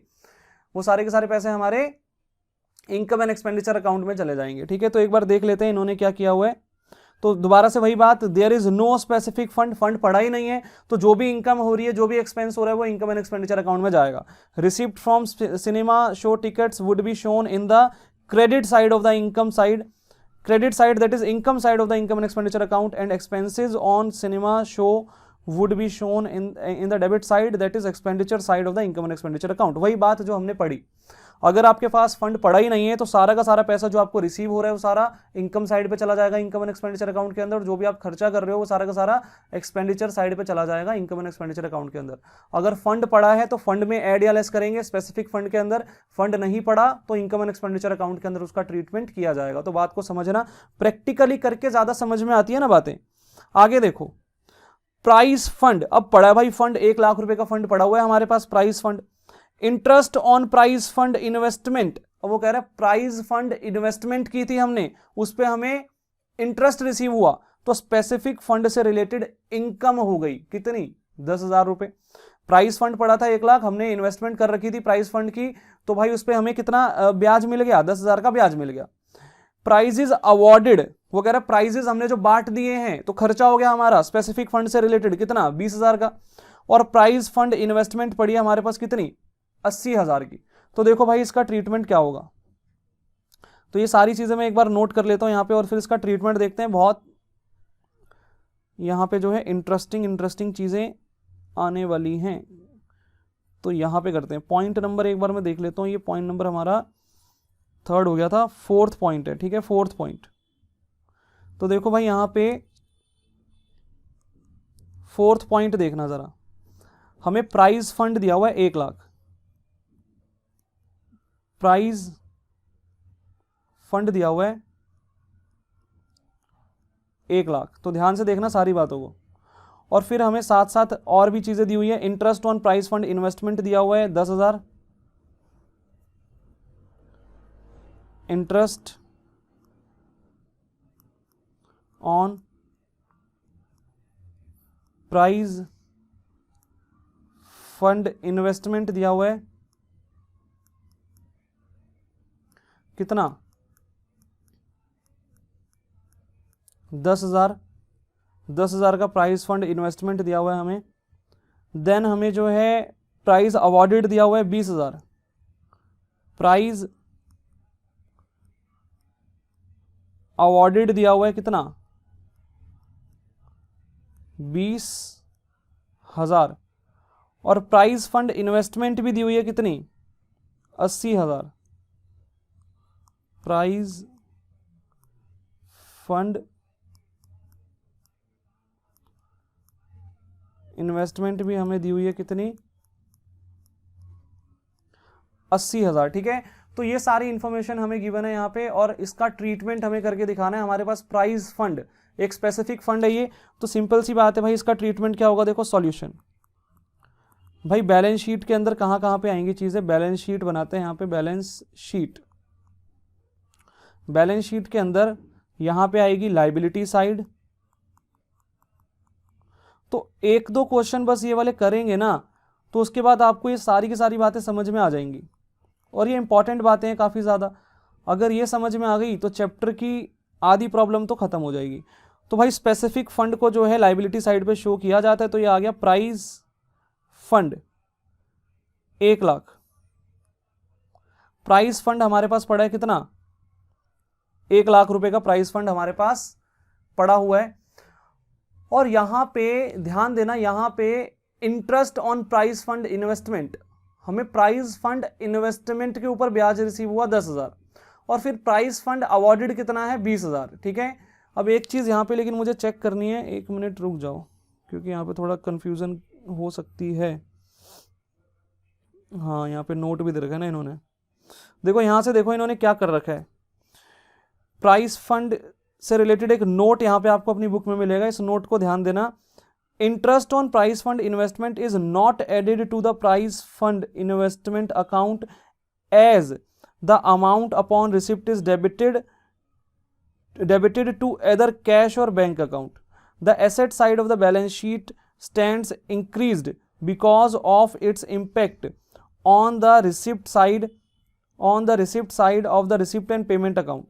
However, if the amount of interest is also invested, price fund investment would increase by the amount of interest.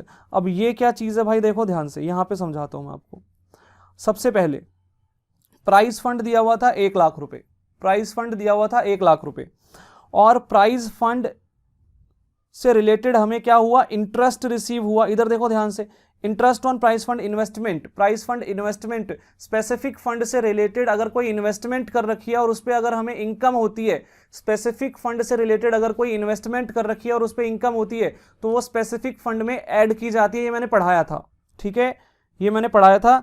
Specific fund से रिलेटेड अगर कोई इन्वेस्टमेंट कर रखी है और उस पर कोई इनकम होती है, तो ये मैंने आपको बताया था कि ये क्या करना है। ये देखो, income earned on that specific fund should be, ये रहा सेकेंड पॉइंट में, amount of fund and the income earned on that fund that is interest can be used only for the purpose of this fund, ठीक है, only for the purpose of that specific fund.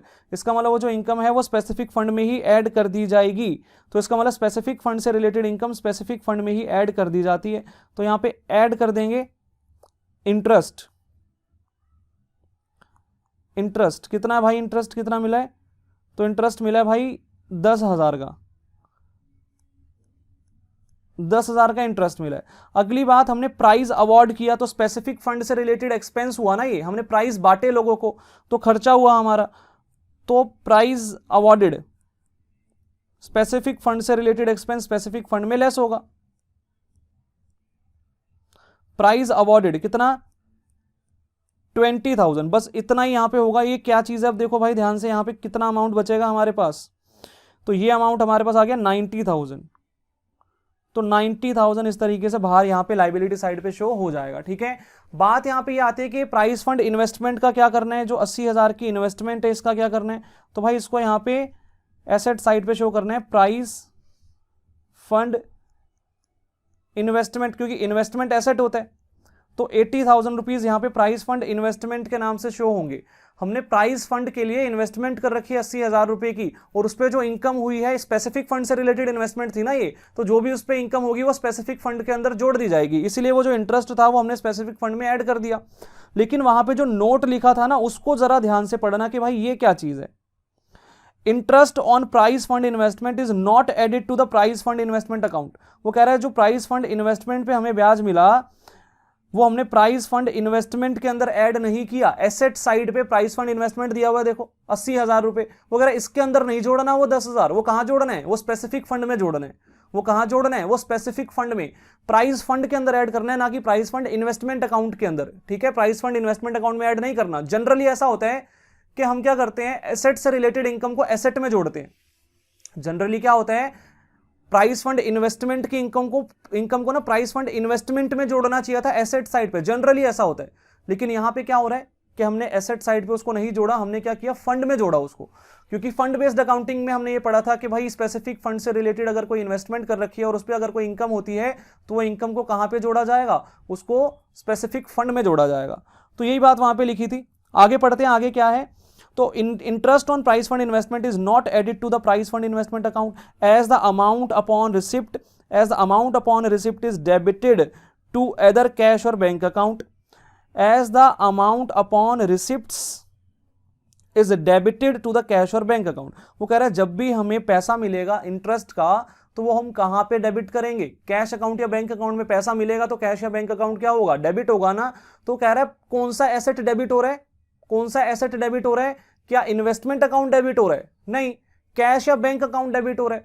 तो फिर investment account में क्यों जोड़े, बात समझ में आ रही है। अगर मुझे ब्याज मिलेगा तो एंट्री क्या होगी, कैश और bank account debit to interest on investment account, ये एंट्री होगी ना। तो कहीं पे भी इन्वेस्टमेंट अकाउंट डेबिट हुआ नहीं हुआ, तो इन्वेस्टमेंट अकाउंट में क्यों जोड़ेंगे ये पैसा। तो उसने रीजन यही दिया कि वो कह रहा है कि भाई कैश या बैंक अकाउंट डेबिट होगा ना कि इन्वेस्टमेंट अकाउंट डेबिट होगा, तो इन्वेस्टमेंट अकाउंट में ये पैसा नहीं जोड़ना। आगे वो कह रहा है the asset side of the balance sheet stands increased because of the impact of the receipt side of the receipt and payment account. वो कह रहा है क्योंकि कैश और बैंक अकाउंट जो है वो डेबिट होगा, इसीलिए एसेट साइड ऑलरेडी इंक्रीज हो जाएगी कैश या बैंक अकाउंट के बढ़ने से। ठीक है, कैश या बैंक अकाउंट के बढ़ने से एसेट साइड जो है वो इंक्रीज हो जाएगी। आगे यहां पे क्या लिखा है, how ever if the amount of interest is also invested price fund investment would increase by the amount of interest. अब इसने यहां पे एक अलग सी बात लिख दी है। वो कह रहा है अगर क्वेश्चन में ऐसा बोला गया होता कि जो प्राइस फंड इन्वेस्टमेंट का अमाउंट हमें रिसीव हुआ ये भी हमने इन्वेस्ट कर दिया, ये हमने दोबारा इन्वेस्ट कर दिया, तो फिर ये एसेट साइड पे ऐड हो जाता। फिर ये क्या होता, फिर ये एसेट्स साइड पे इस तरीके से यहां पे ये जुड़ जाता, यहां पे ये 10,000 ऐड हो जाता। फिर ऐसा कब होता, ऐसा तब होता जब क्वेश्चन में ऐसा बोल रखा होता कि प्राइस फंड इन्वेस्टमेंट का जो अमाउंट हमें रिसीव हुआ है वो हमने दोबारा से इन्वेस्ट कर दिया, वो हमने पैसा जो हमें इंटरेस्ट मिला वो भी हमने री इन्वेस्ट कर दिया। अगर ऐसा कहा गया होता क्वेश्चन में, ठीक है भाई, तो इस तरीके से यहां पे हमें करना है। पूरी बात दोबारा बता देता हूं, देखो भाई, हमें प्राइस फंड दिया हुआ था 1 लाख रुपए, लाइबिलिटी साइड पे आ गया। हमें प्राइस फंड इन्वेस्टमेंट्स दी हुई थी, एसेट होती है तो एसेट साइड पे आ गई। फिर हमने ये जो प्राइस फंड इन्वेस्टमेंट की थी इस पर हमें इंटरेस्ट रिसीव हुआ।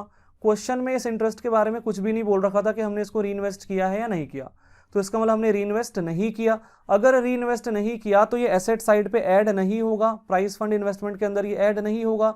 ये कहाँ जाएगा, ये जो है प्राइस फंड के अंदर ऐड होगा, स्पेसिफिक फंड में ऐड होगा। और स्पेसिफिक फंड से रिलेटेड जो हमारे एक्सपेंसेस होते हैं, जो प्राइस अवॉर्डेड थे 20,000 के, वो तो स्पेसिफिक फंड में से ही लेस होने थे, तो इसलिए यहाँ पे कोई दिक्कत नहीं है। कंफ्यूजन सिर्फ इस इंटरेस्ट की थी, तो ये इंटरेस्ट का पंगा जो है मैंने बता दिया। आगे और भी क्वेश्चन आएंगे वैसे अभी, तो और ज्यादा वहां पे अच्छे से अंडरस्टैंडिंग होगी। अगर यहाँ पे ये बोला गया होता कि जो प्राइस फंड इन्वेस्टमेंट पे हमें इंटरेस्ट रिसीव हुआ वो हमने प्राइस फंड इन्वेस्टमेंट में दोबारा री इन्वेस्ट कर दिया, तो फिर वो इन्वेस्टमेंट के अंदर ऐड हो जाता है एसेट साइड पे, लेकिन ऐसा कुछ भी नहीं बोला। ठीक है, तो आगे और भी केसेस यहाँ पे आएंगे, तो तब वहां पे हम लोग इसको और ज्यादा डिटेल में थोड़ा सा समझेंगे। अभी देखते हैं भाई और चीजें। तो फिफ्थ पॉइंट यहाँ पे हमने किया, थोड़ा थोड़ा सा अगर डाउट माइंड में हो भी तो भाई थोड़ा उसको संभाल के रखना, क्योंकि आगे जो क्वेश्चंस अभी हम और करेंगे तो धीरे धीरे करके आपके डाउट्स जो है वो निकलते जाएंगे, टेंशन लेने की कोई जरूरत नहीं है। ठीक है, क्योंकि मुझे पता है इस पॉइंट के अंदर बच्चों का अभी भी डाउट रहा होगा, इसलिए बोल रहा हूं मैं ऐसा। आगे देखो, expenditure on construction of Pavilion. Pavilion माने जो स्टेडियम होता है जहां पे लोग बैठते हैं ना, पब्लिक जहां पे बैठती है, वो जो एरिया होता है उसको पेविलियन बोलते हैं। तो expenditure on construction of Pavilion during the year was 6 lakh, 6 lakh रुपए का खर्चा हुआ है हमारा पेविलियन की कंस्ट्रक्शन पे। The construction work is in progress and not yet completed. वो कह रहे कंस्ट्रक्शन का काम अभी भी चल रहा है और अभी तक कंप्लीट नहीं हुआ। पेविलियन फंड वो कह रहा है हमारे पास 31 मार्च 2019 को 8 लाख का पड़ा था। Donation for Pavilion received on 15 सितंबर 2019, 10 लाख रुपए की हमें वो कह रहे हैं डोनेशन भी रिसीव हुई है पेविलियन के लिए, स्पेसिफिक फंड से रिलेटेड इनकम हो गई हमको। और वो कह रहे हैं कैपिटल फंड भी हमारे पास पड़ा हुआ है 20 लाख का। तो ये देखो भाई इसका क्या करना है, देखो हमें क्या क्या चीजें दे रखी हैं। लास्ट जो हमारा 6th वाला केस है इसमें क्या क्या चीजें दे रखी हैं। सबसे पहले उसने दिया है expenditure on Pavilion, expenditure on construction of Pavilion कितना हुआ है, तो ये हुआ हमारा 6 लाख रुपए का। और वो कह रहा है ये जो हमने 6 लाख का खर्चा किया ना पेविलियन की कंस्ट्रक्शन पे, ये जो पेविलियन है ये अभी भी वर्क इन प्रोग्रेस है, वर्क इन प्रोग्रेस, अभी भी बन रही है, अभी बन के पूरा रेडी नहीं हुआ, अभी बन रही है। ठीक है, ऐसा बोला हुआ उसने। देखो दोबारा से, expenditure on construction of Pavilion during the year was 6 lakh, the construction work is in progress and not yet completed. ठीक है, अभी तक ये काम कंप्लीट नहीं हुआ। पेविलियन फंड वो कह रहा है भाई 31 मार्च 2019 को हमारे पास 8 लाख रुपए का पेविलियन फंड पड़ा हुआ है साल के शुरू में, 8 लाख रुपए का। अबे यार कहां पे ये रहा, चलो जी, तो पेविलियन फंड पड़ा हुआ है, पेविलियन फंड पड़ा हुआ है हमारे पास 8 लाख, 8 लाख का वो कह रहा है भाई पेविलियन फंड भी पड़ा हुआ है हमारे पास। फिर वो कह रहा है हमें डोनेशन रिसीव हुई है फॉर पेविलियन 15 सितंबर को, कितनी, 10 लाख रुपए की। तो donation for Pavilion 10 lakh, donation for Pavilion 10 lakh. ठीक है, 10 लाख रुपए की डोनेशन रिसीव हुई है हमें पेविलियन से रिलेटेड। उसके बाद वो बोल रहा है कैपिटल फंड भी पड़ा है हमारे पास, 20 लाख रुपए का कैपिटल फंड भी है, 20 लाख का हमारे पास कैपिटल फंड भी है, कैपिटल फंड भी पड़ा हुआ है 20 लाख का। ठीक है, 20 लाख का। तो देखो भाई ध्यान से, ये सारी इंफॉर्मेशन हमें गिवन है। वो कह रहा है हमने पेविलियन की कंस्ट्रक्शन पे कुछ खर्चा किया 6 लाख रुपए का, और पेविलियन अभी भी बन के रेडी नहीं हुआ, वो वर्क इन प्रोग्रेस है। फिर पेविलियन फंड में हमारे पास जो है 8 लाख रुपए पड़े हुए हैं। ठीक है, 8 लाख रुपए पड़े हैं, और डोनेशन जो हमें रिसीव हुई है पेविलियन से रिलेटेड वो 10 लाख की हुई है, और कैपिटल फंड भी पड़ा है 20 लाख का। तो देखो भाई कैसे करना है, सॉल्यूशन देखो, यहां पे हमारे पास बैलेंस शीट बनेगी, ध्यान से देखना, यहां पे आएगा लायबिलिटीज,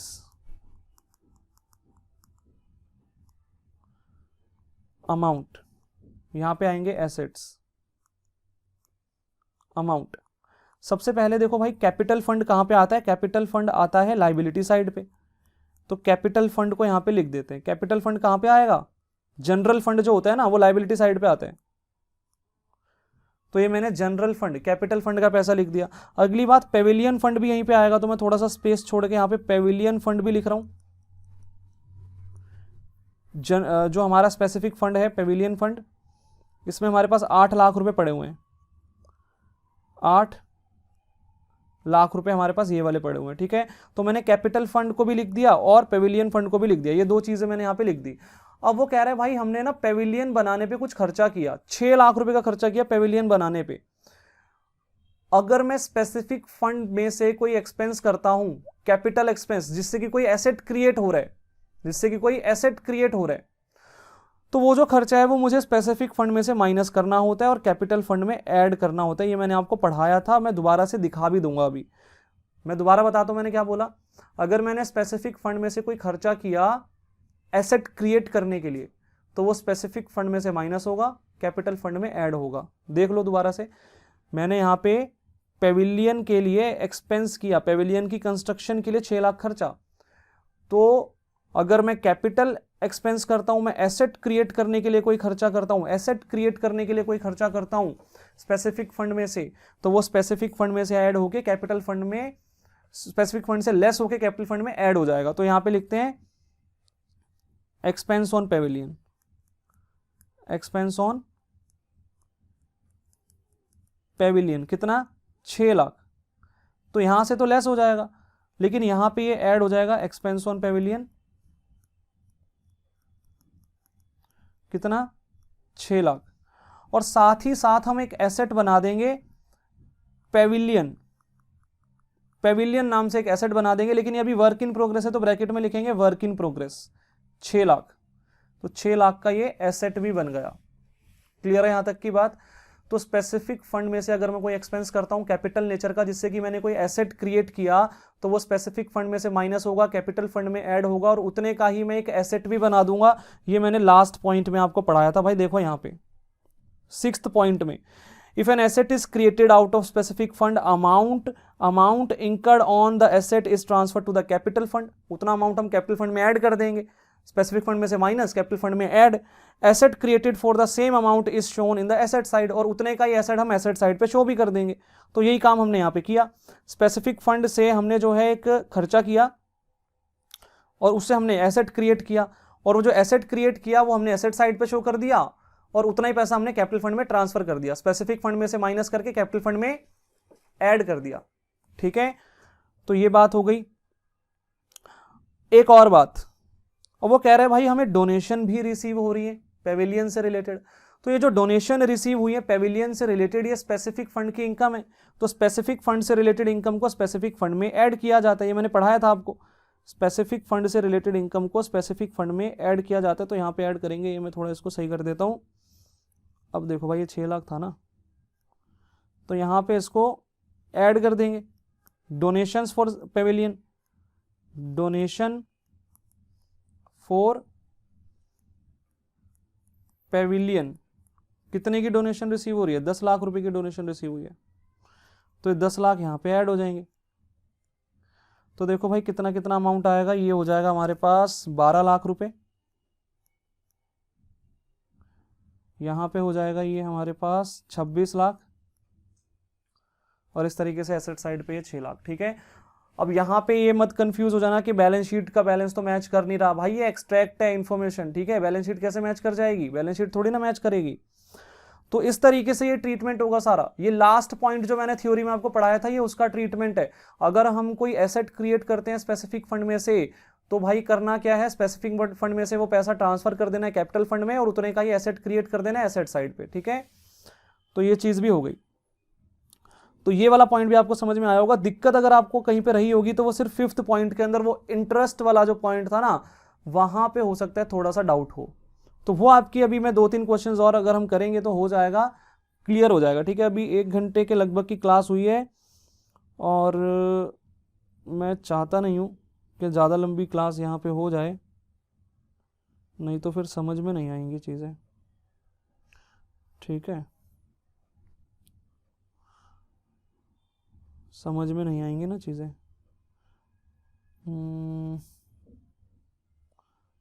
एक मिनट, अरे 1 मिनट यार, 1 मिनट।